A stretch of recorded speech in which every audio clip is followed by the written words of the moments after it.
world, today we're gonna know who's the man behind the drag. Hey guys, Shequida here. You can see me on La Question du Jour.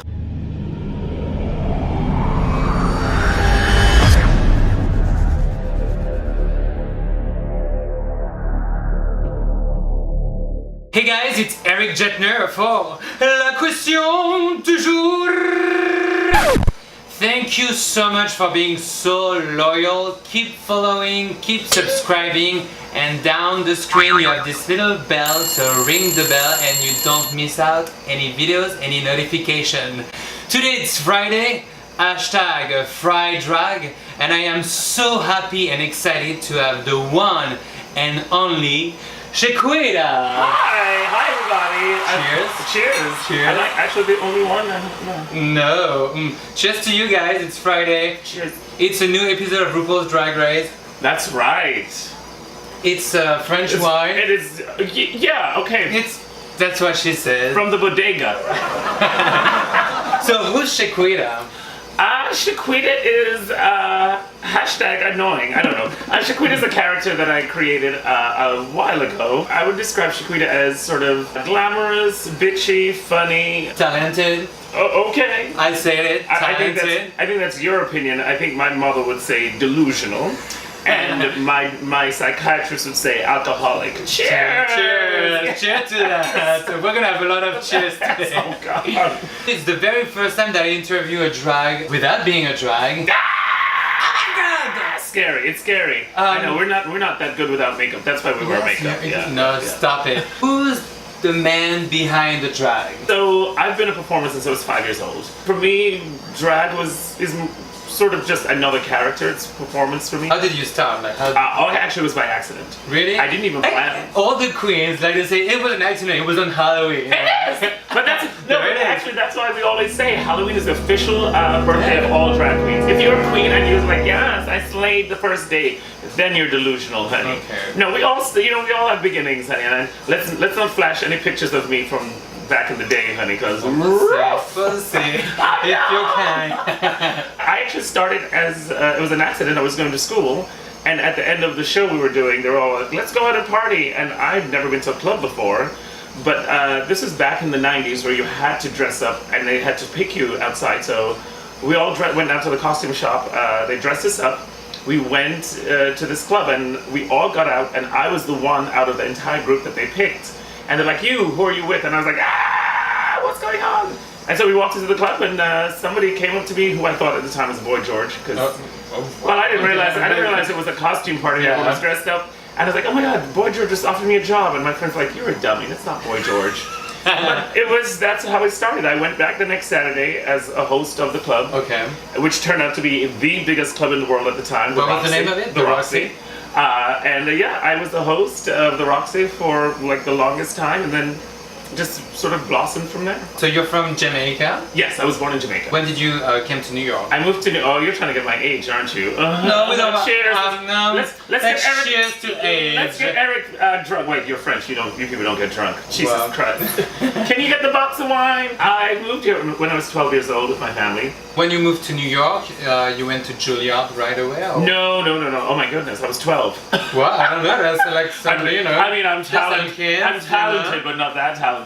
No, I went to the Fame School, which is LaGuardia High School of the Arts, and then I graduated, and directly after that went to Juilliard. So you did, which is funny. Do you know that LaGuardia is literally across the street from Juilliard? Is it? It is literally across. Really? So, like an idiot. Most people, when they finish high school, they go away to college. I went across the street. Just across the street. I went across the street to college. Did you start as a performer, as a singer? And you went to drag professionally? No. So I started as a sort of singer-actor when I was 5. And so actually every school I went to, even in Jamaica, was like for the arts, was for acting or singing. And then, so while I was in Juilliard, that was when we did that show. And at the end of the show, they're like, let's go out and party. And I was like 19. My drag life and my opera life were never connected. Like I never sang in drag. Literally used to say to people, I was like, nobody wants to see a black drag queen singing opera in a nightclub. Well, I didn't know that at the time. Till now. Well, I didn't know that at the time. And so I was, I was one of those dancing queens, like the high kicks and those super stupid high hooker heels. When you're young, when you started in drag, you're doing the backflips and the tricks, and it's literally everyday Cirque du Soleil. And now you're like, yeah, exactly. And no, it's not even that you can't do it anymore. Actually, the truth is, I actually can dance, but I just don't do it a lot because you don't want to give away everything, and then sometimes you just pop it out and surprise people, and they're like, "What?" And you're like, "She can't do that." Yeah, exactly. With the high notes. Exactly. The same thing with my singing. I don't sing all the time, every time, and then when you do it, to keep the surprise. Exactly. When you do it, people are like, "I had no idea you could do that." You have no idea what else it can do. What's the difference being drag now? Well, I think drag is obviously more mainstream because of Drag Race. More accepted? More accepted because not only Drag Race, but also social media. There's a lot more opportunities for queens. I remember when I started, I didn't have YouTube tutorials. Thanks, YouTube. Thank you. There was no Amazon Prime. I couldn't log on and buy wigs. You know, I had to do the work. I had to do the search. I had to learn from others and teach myself. So we can see you on Friday at Hardware? Thursday. Thursday at Hardware. Yes. Where else can we see you? Now I like to give back. So I host a drag competition every Monday at Pieces Bar called Drag Wars, The Next Generation. We have lots of new queens. They come in it's super easy for the queens to sign up. I try to make it easy and respectful. I'd never ask them to do anything I wouldn't do myself. They show up, they bring their music, they do their number, and then the audience chooses who. So what kind of number? Like, is it like a lip sync? Is it like do you have like different steps? Like they can do everything. They can do whatever you want. So it's Drag Wars, which means we have drag queens, drag kings, and bio queens. Okay. Do you know what that is? No. Yes! Come on, education, honey. Bio queen. It's a real girl that does drag, like a biological female, like woman that does drag. Okay. It's a thing, kids. Look it up. It's a thing.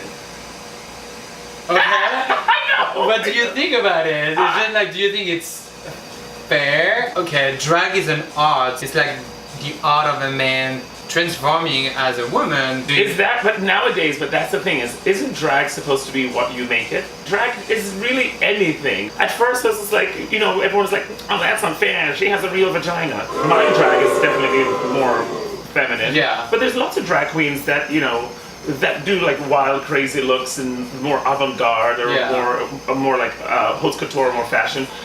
So it's not necessarily about being a woman, it's about creating like this diva. I don't have a problem with women that do drag. I think it's great, it celebrates, you know, what I would love to see now is straight men doing drag. What would you call those?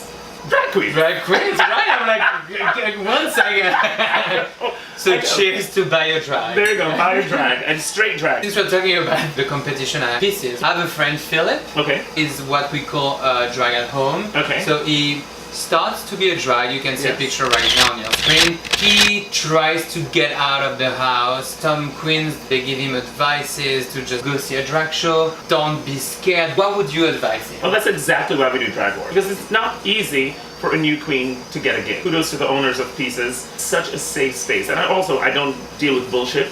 Like if you're a shady queen, if you're a stealing queen. Oh, we saw that. Yes. We saw that. Don't do that. Ever. Yeah, I do think a lot of queens, they see people like me on stage or Bianca Del Rio, and they're like, oh, she's bitchy, but there's an art to that. Yeah, it's exactly. called reading, and if you don't know it, it just comes across, and you just come across as a bitchy asshole. Yeah. So Drag Wars is a really great place for these new queens to come out, feel safe.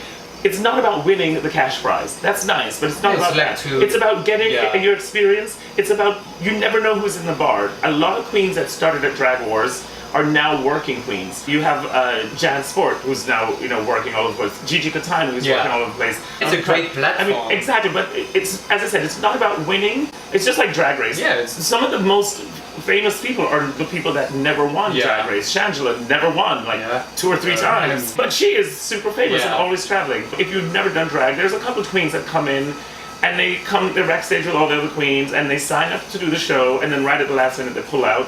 And that's totally fine. And I'm just like, that's totally fine. Once you get the nerve and you're ready to do it, there's no pressure. There's no booing. I don't allow any booing. It's a community. It's a community, and we've had some what I call the tragic cases, which are so sweet. They're so sweet. And then we have some people that I'm just like, how long have you been doing drag? And they're like, 3 days. I'm like, bitch, what? I mean, it's just sickening. So yeah, everybody's welcome. Philip, come on out. Come to Drag Wars. No pressure. You can either perform or hang out. Yeah, that's what it's all about. Shequida told you that. So exactly. Come on. And I'm old, so you have to listen. Yes! What's your experience with RuPaul's Drag Race? What do you feel? What do you think? Is it great? Is it not great? It's great. I've auditioned 13 times. And yeah, so well, actually all of you want to know why Shequida hasn't been Do the math, America. 13 times. There's only 9 episodes. Guess who's not bitter? So, because you're so super talented, you're so popular, and so like, how is that possible that a queen like you is not part of the show? There are actually thousands of queens I'm pretty sure. that are not part of the show, and that is, it's so funny that people only know the queens that are on the show and think that that is drag. I'm always saying there's some fierce queens out there that don't do the show because they're working and they don't have time to go away for 3 months. Yeah. Go away and take care of my aunt. You know, my dying aunt for 3 months. I think it's great for a lot of the queens. There's a lot of the queens on that show are not performance queens. Yeah. So it's a great way for them to get their name out there, because if you're not performing and you're just a look queen and you're standing around, no one's gonna see you. But get on Drag Race, you do a couple of challenges. It's a lot of work. I'll tell you, I've done reality television. Most of it is not real, but it's a lot of work. Yeah. I mean, you sit there and you watch an hour show, and they've been filming that for 12 hours. I've met a lot of the Drag Race girls. For some reason, I'm very grateful. They all when they're in New York, they come, they do my show, they guest in my shows. I love Drag Race. Everyone, you know, on stage, of course, I'm supposed to pretend like, oh no, I hate Drag Race, I hate RuPaul, because of course everyone's always like, oh my God, you look just like RuPaul. No, I love it. I think it's great for the girls, it's great for the community, it's great for me. I think anytime you raise the bar for drag and for drag queens, it raises my bar as well, and raises my bottom line. So I can't be mad at it. People always say, so aren't you angry that all these queens are like flying all over the world? And I'm like, no, because I'm on the plane right beside them. I may not get recognized as immediately, but I'm still traveling just this much. So. Did you meet RuPaul? Yes, I've known RuPaul for a long time. She's actually was here a while ago, actually, for my birthday. I would say ever since I did America's Got Talent, I was kind of turned off to. Yeah, in 2008, I think that was. Oh my God, do you remember the date? That was season 3, America's Got Talent. Yes! You can see a very short clip right now. My name is Shequida. Wow. Now that's talent! You're going to the semifinal. Oh my God! Yeah, it was fierce. The worst experience of my life. Why? Oh my goodness, I just hated it. I mean, so as a performer, people they want you to do like the pony show. I don't know if you know what that means. It's kind of a derogatory term, and I'm a very I do my job. I do my work. I show up. Everyone expects you, especially as a black drag queen, to be laid, to be messy, to be, on drugs. And I'm none of that. I show up, I do my gig, I act the fool, and then I'm done. Then I'm done. Sitting around in drag for 12 hours and doing nothing. I mean, I would do this. I would be on set. I would go on set 8 in the morning, full drag, stunning gown, like sickening 6-inch heels. And sat around, and then at midnight they would say, "Oh, thank you, you're done for the day," and I'd be like, "What? Yeah. What?" I've been doing that for that. Yeah, I mean, it just really turned me off to reality television a bit. I'm not saying that it's tough. It's tough, and I just think while I really love what Drag Race does for the girls, I mean, you look at their Instagram account the day before they're announced, and they have like 300 followers, and then the day they're announced, it's like 10 million followers, and I have 6 followers, so you better follow me on Instagram. Shequida Hall, Facebook, Shequida Hall, Twitter, Shequida Hall, Smoke Signal, Shequida Hall, everything Shequida Hall. Yeah. Your deli, your local deli, Shequida Hall. Yes, come on, deli. Your best wine, Shequida Hall. There's a brand, it's a brand. Yes, exactly, it's a brand. What's next for Shequida? I am working on a few things. This is my one rule, is I don't really talk about things that are coming up until they actually happen. Yeah. Things fall apart, and then things are great. I don't like superstition. Not only superstition, but I've been given so much that I'm super grateful. If I don't get this, if this thing that I'm working on doesn't work out, then I won't have lost anything. Yeah. If it does work out, then you'll all see it, and it'll be great. That's a lesson, guys. Yeah. How do you choose your material for next gig or next performance? So a lot of times people will ask me the classical Shequida, which is me singing operas in the gown, being like the diva, or they want sort of the nightlife, sort of dancey, fun, sassy, bitchy Shequida. I MC a lot of things. Yeah. People tend to think I'm funny. I don't think I'm funny. It's funny when she drinks. Only when she drinks. Oh, y'all didn't see what was happening before the camera, honey. This glass was behind the scenes. behind this. We should show them behind the scenes. Yeah. This glass was full. I like to pick numbers that if I was a gay boy in the audience sitting there, what would make me gag? What would make me like jump up and want to dance? What would make me have fun? And so I tailor each show to the audience. I even book my guest tailored to the audience. So a lot of queens will be like, oh, she never books me for Thursday night at Hardware. I'm like, I just don't think you'd be right for that show. Yeah. Wherein I would probably book you for something else, for another kind of show. I think the one rule I learned from my voice teacher was know your audience. Yeah, exactly. Always know your audience. So important, guys. I was with Sherry Vine. Who? Sherry Vine. I don't know who that is. Put that queen in. And she mentioned you, obviously. Oh, of course. Of course. You know, Sherry. Sherry. Cheers to you. Oh, cheers to rest Sherry. in peace. And I mean your career, bitch. Do you have a memory? Do you have like something that right now when you think Sherry Vine? Yeah, I mean, of course, the biggest one was when we performed in Barcelona. And I was leaving that gig, and they're like, who do you want to take over? And I was like, Sherry Vine. So they flew Sherry Vine over. And for the millennium, Sherry Vine and I sang the song Barcelona by Wendi Mercury and Montserrat Caballé.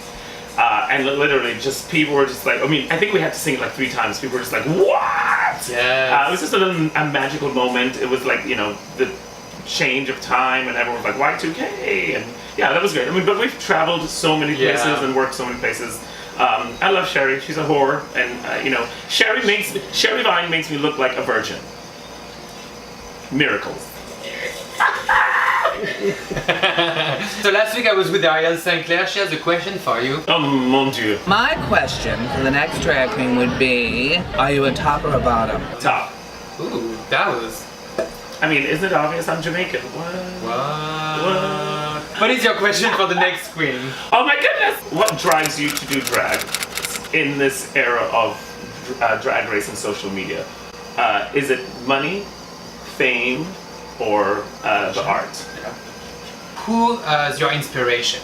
I'm inspired by my drag is inspired by strong females. Growing up, I used to always tend to look at these really like gorgeous, well put together black women. Diane Carroll, anyone that's like smart, intelligent, but also can disarm you with their humor and comedy. But one of the people I look up to the most is Kelly Ripa. I know, I'm a black drag queen, I'm talking about a skinny white woman. But she's one of the hardest working people I've ever seen. She's always sweet. I always say, it's when you're very beautiful, a lot of times people just think you're a bitch, or people are intimidated by you. They don't want to talk to you because they're like, it's this thing, I can't talk to her. The fact that she's willing to like make a fool of herself is something that inspires me a lot. So people like that, like Carol Burnett, you know, definitely, Sherry Vine says exactly the same. Yeah, exactly. Yeah. Carol Burnett is the one. How is it for your family? How do they accept? I'm pretty sure now they accept it, or maybe not. Did they know from the beginning that you were doing drag? I don't think it was ever a shock to them because I was always an entertainer. Yeah. I have to say, this is probably also why I'm terrible for reality television. I don't have a sad story. My mom calls herself Mama Quida. Stop it. No, stop it, Mom. Mama Quida will love you. It's not gonna happen. Don't hashtag that. I just went to my nephew's graduation dinner and my nephew came to my show to impress his girlfriend. I have a great family that loves what I do. They're always trying to come to my show. They all are trying to say, you know, they use my name for shit. Yeah.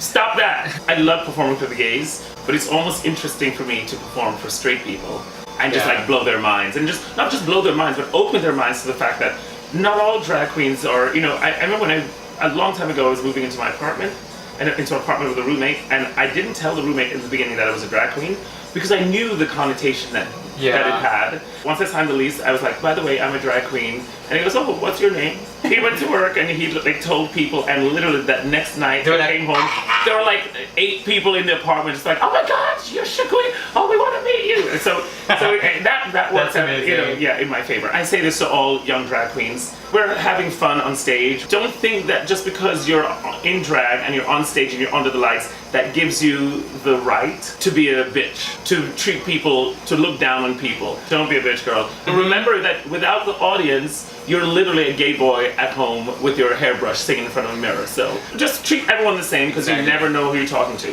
Where do you see yourself in 10 years, 20 years? Dead. Wait, what is 10? So we're in I'm 26 now. 2017, so you're going to be 36. 46. You're so good at math. I And you're know. so good at... Thank God I didn't math when I was... Are you single? And what's your social media? I put a little something in this drink. It's a little Bill Cosby. Too soon. Too soon. I see myself as just working. I'm always a working queen. So, you know, when people call me the, you know, legendary or you know, the opera diva, you know, every gig is a gig to me. So whether you know I'm getting paid $10,000 for a gig or I'm at hardware working, you know, for tips, it's a gig. I will show up and do 100%, you know, my job. Is there someday you're like, I don't want to do that anymore? Of course. No, not drag. I just, you know, it's exhausting, girl. The heels, and you know, I'm not one of those queens that can, you know, pump the flats and I'm corseted. I'm snatched. You know, I'm wearing 10 bags of hair in my head, because when you get to this age, you have to do something. If you don't know what to do on Sundays and you're bored at home and you want a brunch, you go on bossevans.com. Boss events in English. Sorry, bossevans.com, and you have a drag brunch. It is hilarious. At the Hagen Ballroom. Yes, it is amazing. It's super fun. We always have like a drag race guest in the show, and I'm the host. And it's really fun.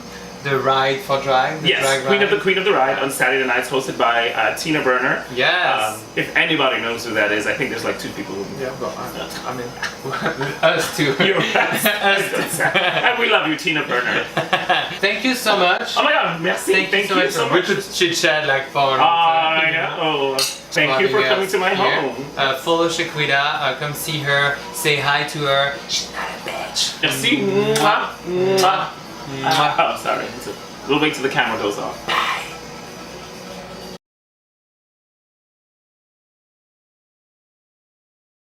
He's cute, isn't he? He's cute. Stop. I'm French. Oh, we all look like this. Oh.